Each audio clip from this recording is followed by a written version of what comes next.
नमस्कार, स्वागत है आपका मेट्रो सिटी में और मैं हूं आपके साथ दुर्गेश पांडे। एनआईए की ओर से गैंगस्टर्स के खिलाफ देश भर में कार्रवाई जारी है। इसी कड़ी में गुरुग्राम में भी गैंगस्टर्स के ठिकानों पर एनआईए की टीम ने छापेमारी की। एनआईए की गुरुग्राम में गैंगस्टर्स के घर में रेड के बाद गैंगस्टर्स के में हलचल मच गई। एनआईए की टीम ने गांव नाहरपुर रूपा में गैंगस्टर कौशल चौधरी के घर पर रेड की। कौशल चौधरी के अलावा एनआईए की टीम गैंगस्टर अमित डागर के घर पर भी छापेमारी करने और छानबीन करने गई थी।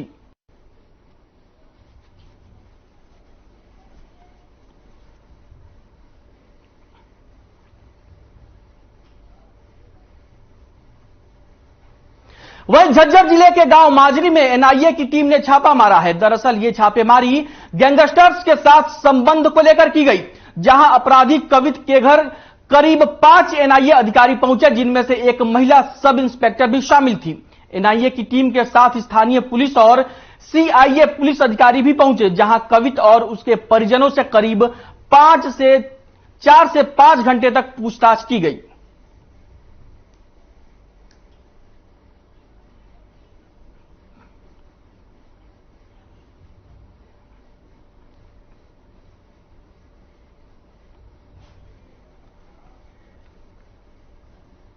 वह सिद्धू मूसेवाला की हत्या के मामले में एनआईए की टीम ने गैंगस्टर संदीप जठेड़ी के घर और कार्यालय पर छापा मारा और गैंगस्टर की पत्नी से पूछताछ की। आपको बता दें कि पंजाब के कुख्यात बदमाश लॉरेंस बिश्नोई और पंजाब के बम्बिया गैंग की आपसी दुश्मनी के चलते एनआईए अलर्ट मोड में है और इसी के चलते एनआईए दिल्ली एनसीआर के साथ ही हरियाणा के कई हिस्सों में छापेमारी की कार्रवाई कर रही है।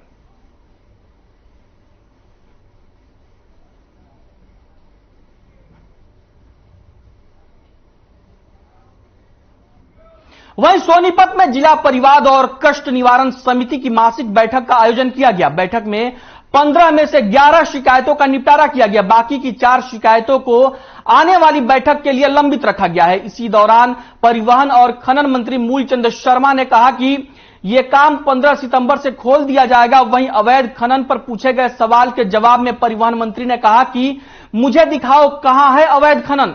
अगर कोई अवैध खनन करता पाया गया तो उसे बख्शा नहीं जाएगा, फिर चाहे वो कोई अधिकारी या कोई नेता ही क्यों ना हो। कानून सबके लिए बराबर है, कार्रवाई जरूर होगी। हरियाणा सरकार अवैध खनन पर सख्त रुख अपना रही है और इसके अलावा परिवहन मंत्री ने रोडवेज के मामले में भी बयान दिया। उन्होंने कहा कि पुलिस ने अच्छा काम किया है, इसमें 2 लोगों को गिरफ्तार कर लिया गया है और बाकी की गिरफ्तारी भी जल्द हो जाएगी।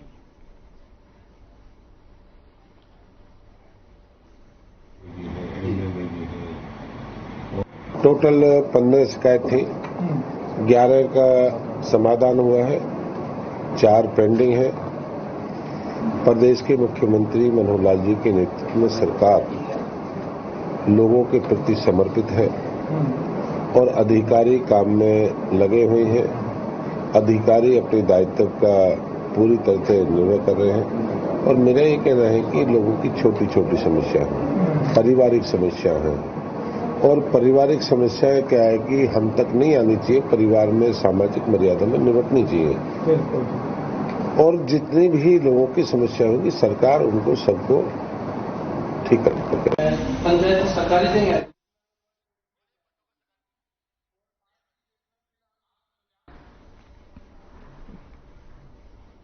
वहीं फरीदाबाद के पीयूष महिंद्रा मॉल में लिफ्ट के टूटने से बड़ा हादसा हो गया। लिफ्ट में फंसे एक बच्ची समेत 5 लोग उसमें फंस गए और गनीमत रही कि समय रहते पुलिस ने राहत और बचाव कार्य का काम शुरू कर दिया, जिसके चलते 1 घंटे के अंदर सभी को बाहर निकाल लिया गया। आपको बता दें कि लिफ्ट में फंसे लोगों ने मॉल की सिक्योरिटी पर गंभीर सवाल खड़े करते हुए बताया कि मॉल की सिक्योरिटी की तरफ से उन्हें कोई मदद नहीं मिली। इस दौरान लिफ्ट में फंसी छोटी बच्ची काफी डर गई और 3 बार बेहोश हुई। जैसे तैसे उसे होश में लाया गया। मामला दिल्ली से सटे फरीदाबाद में स्थित पीयूष महिंद्रा मॉल का है और यह मॉल हरियाणा की पूर्व की कांग्रेस सरकार में कैबिनेट मंत्री रहे महेंद्र प्रताप का है।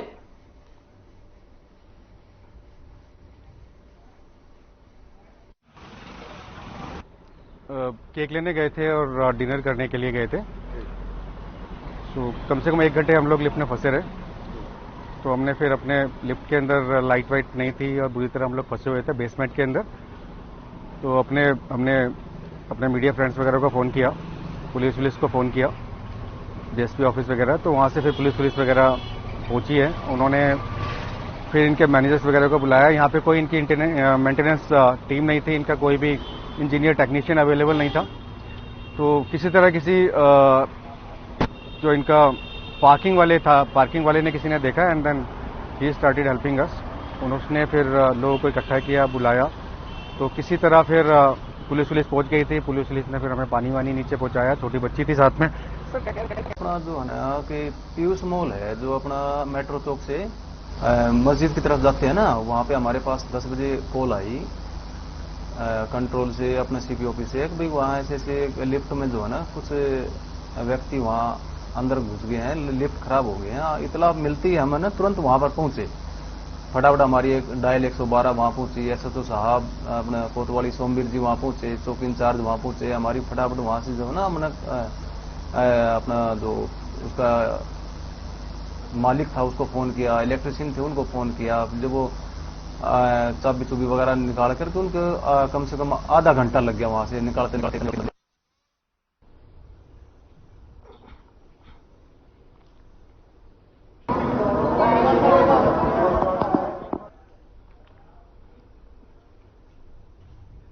वहीं सोनीपत के राय जिले में ओपी जिंदल ग्लोबल यूनिवर्सिटी के छात्र संस्कार की संदिग्ध हालत में मौत हो गई। मृतक छात्र यूनिवर्सिटी के पास सड़क पर बेसुध पड़ा मिला, जिसको इलाज के लिए यूनिवर्सिटी के सिक्योरिटी स्टाफ के कर्मचारी अस्पताल ले गए, जहां डॉक्टर्स ने छात्र को मृत घोषित कर दिया। हादसे की सूचना के बाद पहुंची पुलिस ने शव को पोस्टमार्टम के लिए भेज दिया है। वहीं इस मामले में मृतक छात्र के चचेरे भाई सिद्धार्थ ने छात्र के साथ रैगिंग होने का आरोप लगाया है। उसका कहना है कि यूनिवर्सिटी में संस्कार के साथ रैगिंग की जा रही थी। परिजनों ने संस्कार की मौत के मामले की जांच की मांग की है।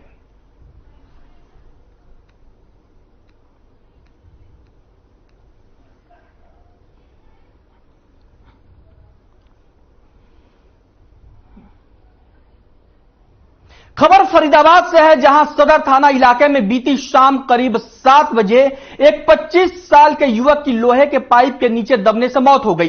परिजनों के मुताबिक अमित पलवल जिले के गांव दियोड का रहने वाला है, जो कि कल अपनी बुआ के यहां घूमने आया था। अमित बुआ के लड़के के साथ उसके काम की साइट पर गया था, जहां पर लोहे की पाइप को रोकने वाली बेल्ट अचानक टूट गई और पाइप अमित के ऊपर गिर गया, जिसकी वजह से अमित की मौत हो गई। जिस पर परिजनों ने ठेकेदार, साइट मैनेजर समेत एक और व्यक्ति पर लापरवाही का आरोप लगाते हुए पुलिस से आरोपियों को जल्द से जल्द गिरफ्तार करने की मांग की है।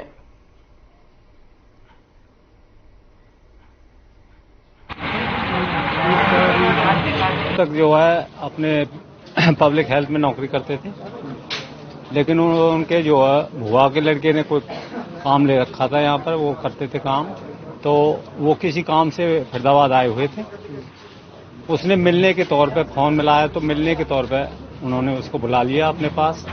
तो वो वहाँ खड़े थे और कंपनी का जो भी वहाँ पे जो जिस भी सामान का प्रयोग किया जा रहा था वो डैमेज था ज़्यादातर, बेल्ट डैमेज थी।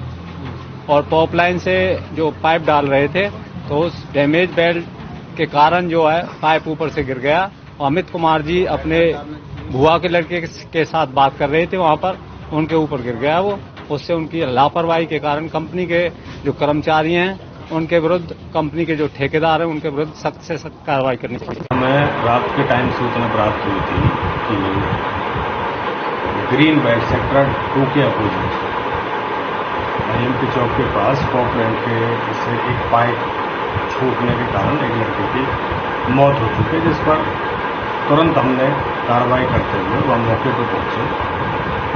जब तक पुलिस मौके पर पहुंचती वो बॉडी को हॉस्पिटल ले जा चुके थे और हॉस्पिटल पहुंच के पता किया तो वो ब्रॉड डेड घोषित किया गया। जो मंजीत नाम का लड़का दियोड गाँव से था, तो उसने उसके परिजनों को बुला करके पूछताछ किया। उनके बयानों के आधार पर उसने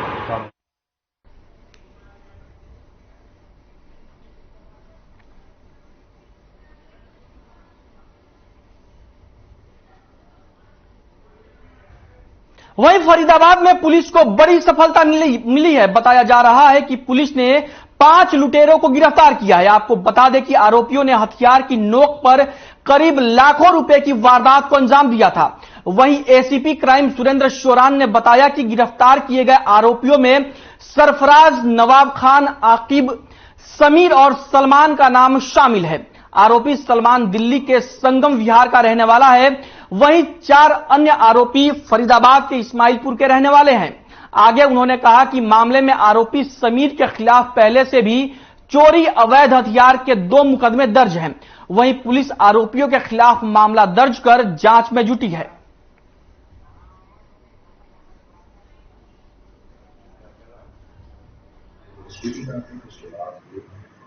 हमको हमें सूचना मिली थी कि ये 28-29 से कि बाईपास पे यहाँ पे एक व्यापारी है संजय सिंह नाम का, वो कहीं से अपने पैसे लेके आ रहा था पल्ला एरिया से और अपने घर पे उनको लेके जा रहा था। तो उसके साथ 4 अज्ञात स्कूटी सवारों ने उसके पहले पीछे से स्कूटी उसकी गाड़ी में टकराई और इस बहाने से उसको रुकवा लिया और उसके बाद उसकी मारपीट करके उसके सिर में चोट मार दी। उससे करीबन 1,90,000 रुपये छीन के फरार हो गए।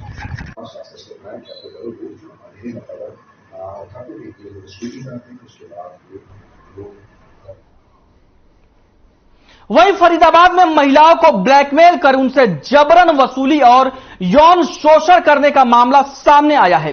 पुलिस ने इस मामले में आरोपी युवक को गिरफ्तार किया है। युवक पर आरोप है कि वो फेसबुक से महिलाओं की फोटो लेकर अश्लील फोटो बनाकर उन्हें ब्लैकमेल किया करता था। शिकायत मिलने पर पुलिस ने कार्रवाई करते हुए युवक को गिरफ्तार कर पूरे मामले की गहनता से जांच में जुट गई है।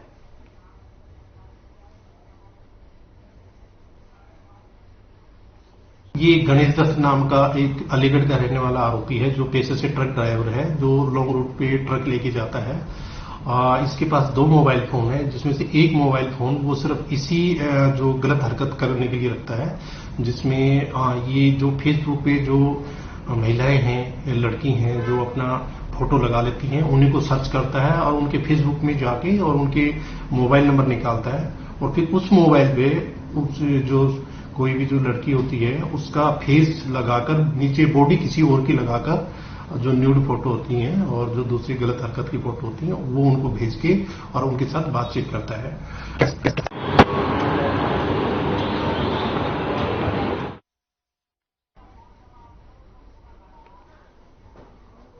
वहीं सरकारी आदेशों के बाद अब कार चलाते समय न केवल आगे बैठने वाले को सीट बेल्ट लगानी होगी, बल्कि कार में पीछे बैठने वालों का भी सीट बेल्ट लगाना अनिवार्य कर दिया गया है, जिसको लेकर प्रदेश की पुलिस भी मुस्तैद है और लोगों से सीट बेल्ट लगाने को लेकर उन्हें जागरूक कर रही है। इसी कड़ी में फरीदाबाद में भी ट्रैफिक पुलिस ने जागरूकता अभियान चलाया, लोगों को जागरूक किया। वहीं ट्रैफिक पुलिस कर्मियों ने वाहन चालकों से सीट बेल्ट लगाने की अपील की और कहा कि अगर कहीं पर कोई भी गाड़ी दुर्घटना होती है तो सीट बेल्ट लगाने से एयरबैग तुरंत खुल जाते हैं और अगर सीट बेल्ट नहीं लगी है तो एयरबैग नहीं खुलेंगे। सीट बेल्ट लगाने से कोई भी जान की हानि नहीं होगी। उन्होंने यह भी कहा कि सीट बेल्ट केवल पुलिस के चालान से बचने के लिए नहीं है, बल्कि अपनी जान बचाने के लिए लगाएं। यह हमारे लिए सुरक्षा कवच का काम करती है।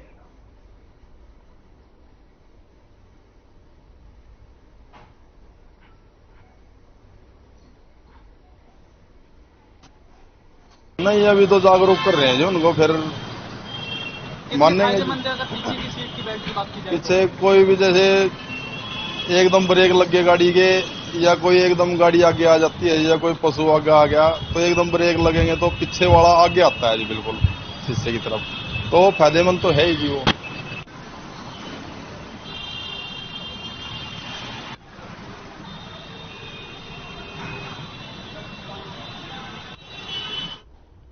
वहीं दिल्ली पुलिस के सिपाही ने फांसी लगाकर आत्महत्या कर ली। बताया यह जा रहा है कि पुलिस को मौके से 8 पेज का सुसाइड नोट मिला है।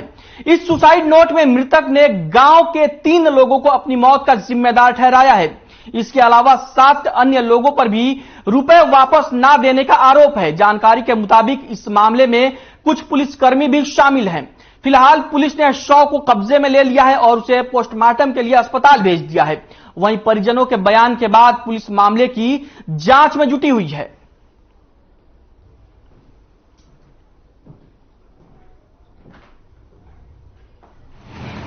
पे 5 बजे करीब फांसी लगा के सुसाइड कर ली।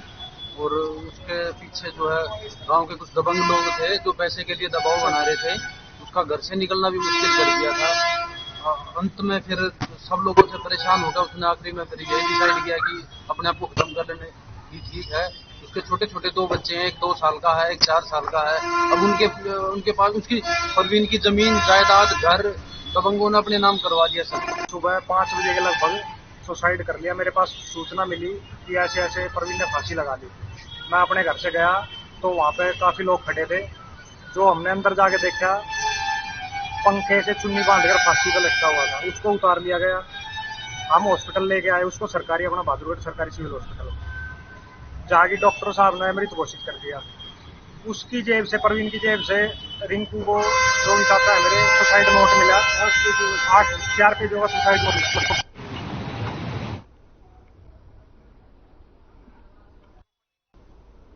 वहीं बिजली कर्मचारियों के साथ मारपीट के मामले में कर्मचारियों ने धरना प्रदर्शन किया। इस दौरान पुलिस प्रशासन के खिलाफ जमकर नारेबाजी की। आपको बता दें कि शहर के वाल्मीकि मोहल्ले में 6 दिन पहले बिजली चोरी रोकने गए कर्मचारियों के साथ मारपीट की गई, जिसको लेकर पुलिस ने कर्मचारियों की शिकायत पर आरोपियों के खिलाफ मामला दर्ज कर लिया था। लेकिन आरोपियों की गिरफ्तारी नहीं होने से कर्मचारी नाराज हो गए। हालांकि पुलिस ने इस मामले में 5 आरोपियों को गिरफ्तार किया है। फिलहाल पुलिस पूरे मामले की जांच में जुटी हुई है।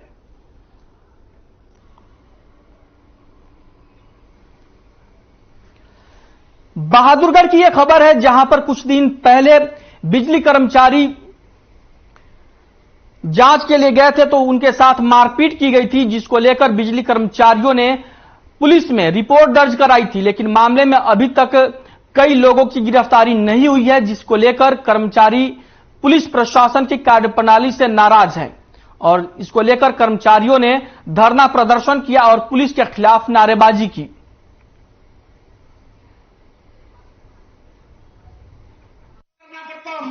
विषय में किया जा रहा है, जो हमारे साथी चेकिंग पे गए थे जय साहिबान, उनके साथ बुरी तरह से मारपीट हुई है और पुलिस प्रशासन इसमें बहुत ढील बरत रहा है, दोषियों को गिरफ्तार नहीं कर रहा। तो एचएससी वर्कर यूनियन ने फैसला लिया, जब तक दोषी गिरफ्तार नहीं होंगे तब तक एचएससी वर्कर यूनियन का कोई भी कर्मचारी काम नहीं करेगा।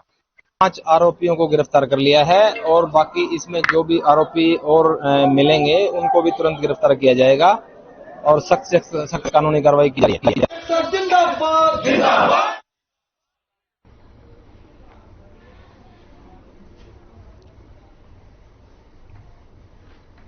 वहीं इलाज के दौरान एक युवक की मौत हो गई। बताया यह जा रहा है कि एक युवक चक्कर खाकर गिर गया। इस दौरान परिजन युवक को सरकारी अस्पताल में भर्ती कराए, लेकिन करीब 2 घंटे इलाज के बाद भी युवक की हालत और बिगड़ गई, जिसके बाद उसे पीजीआई रेफर कर दिया गया। इस दौरान एम्बुलेंस चालक ने एम्बुलेंस खराब होने की बात कहकर पल्ला झाड़ लिया। वहीं मृतक युवक के परिजनों ने एक प्राइवेट गाड़ी कर उसे रोहतक पीजीआई अस्पताल लेकर पहुंचे। वहीं परिजनों का कहना है कि जब चिकित्सक विकास से ऑक्सीजन सिलेंडर की मांग की गई और ऑक्सीजन सिलेंडर ना मिलने की वजह से युवक की मौत हो गई।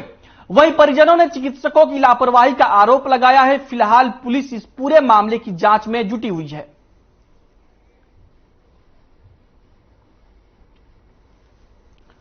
रोहतक पीजीआई में चिकित्सकों पर लापरवाही का आरोप लगा है। दरअसल एक युवक चक्कर खाकर गिर गया था और उसके बाद उसे सरकारी अस्पताल में लेकर जाया गया परिजनों के द्वारा और वहां से डॉक्टर्स ने युवक को पीजीआई रोहतक रेफर कर दिया।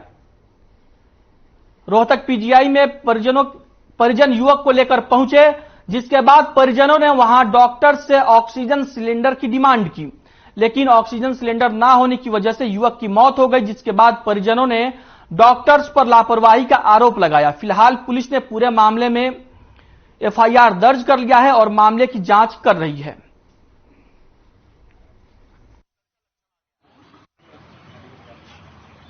हुआ 5:15 बजे मेरे भाई को चक्कर आके गिर गया।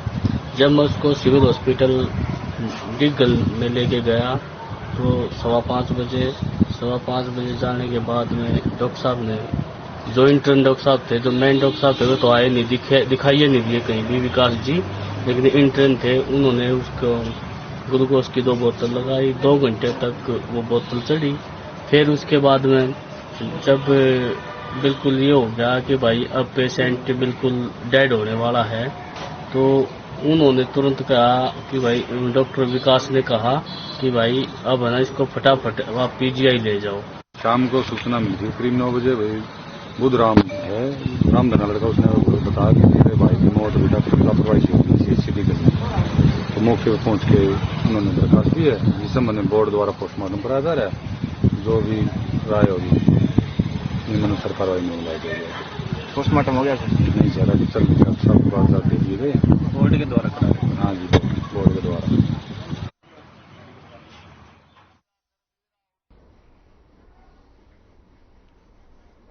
वहीं भवन निर्माण सामग्री के एक स्टॉक पर काम करने वाले ट्रक परिचालक की मौत हो गई।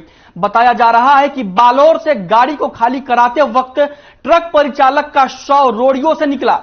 आपको बता दें कि गाड़ी में चालक के साथ राजस्थान से रोड़ी लाने के लिए वो गया था और उसी गाड़ी के अंदर से रोड़ियों में उसका शव मिला। हालांकि मौत का कारण अभी स्पष्ट नहीं हो पाया है। सूचना मिलते ही पुलिस मौके पर पहुंची और शव को कब्जे में लेकर पोस्टमार्टम के लिए अस्पताल भेज दिया। जानकारी के मुताबिक मृतक की पहचान राजस्थान के सीकर जिले के रहने वाले नानकवास के रहने वाले रामकुमार के तौर पर हुई है। वहीं पुलिस इस पूरे मामले की जांच में जुट गई है।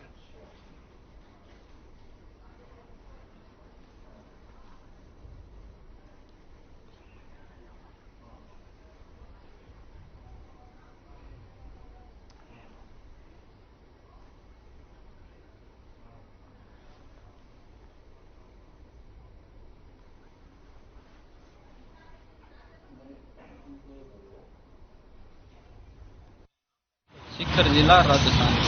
इन्होंने क्या किया कि एक ट्रक के ड्राइवर आए थे और जो साथ में थे ड्राइवर, उन्होंने ध्यान नहीं दिया, ये कि रास्ते में उतर गया, ऐसा बतला गया इन्होंने। लेकिन जब चेक कराया गया तो यहाँ पे जब ये रोड क्रैश से उतरी है, वहाँ से भरवा के चले हैं, यहाँ पे उतरी है भादुरगढ़ में, तो ये उतारते हुए चेक कराया तो जब देखा तो इसके आधी बजरी उतार दी। उसके बाद फिर वो हो गया जो इसकी लाश दिखाई दी है इन्होंने, तो इन्होंने पुलिस को फोन किया है, हम आए हैं, हमने देखा है, एफएसएल टीम बुलवाई है, लेकिन उस टाइम पे इसका कोई वारसा था नहीं, तो इसको यहाँ पे पोस्टमार्टम के लिए रखवा दिया था कल।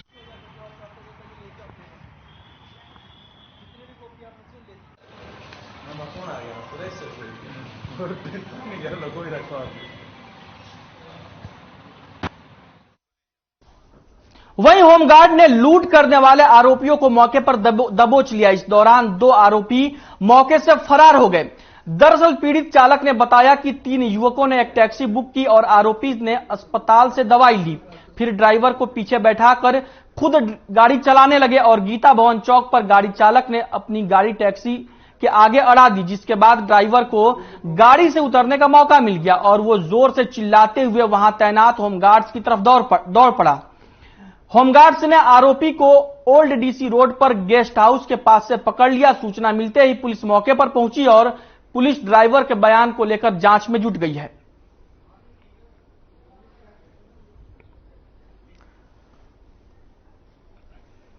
सोनीपत से टैक्सी की लूट की कोशिश का मामला सामने आया है, जहां पर आरोपियों ने गाड़ी की ड्राइवर को पीछे बिठा दिया था और उसके बाद गाड़ी को खुद ड्राइव कर रहे थे।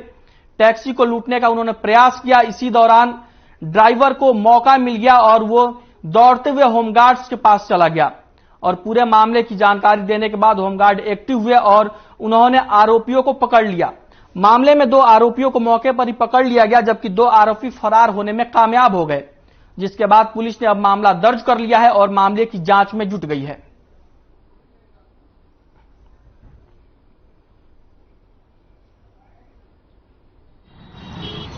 जिसको पकड़ा गया है वो उसका नाम अजय है और वो बागपत का रहने वाला है और उसके साथ में कोई एक और साथी है जो भाग गया है, उसका नाम है सचिन और जो दूसरा है उसका वो नाम जानता नहीं है। ये किस लिए लूटपाट कर रहे थे, कुछ कारण बताया हो? कुछ पैसे किस लिए उगाही कर रहे थे ये? उन्होंने जो उबर ड्राइवर है उसने ये बताया है कि इन्होंने ये कहा है कि हमारा कोई साथी है जो राजस्थान अलवर जेल में बंद है, उसको पैसे की जरूरत है और उसको पहुंचाने के लिए हमने इस घटना को अंजाम दिया।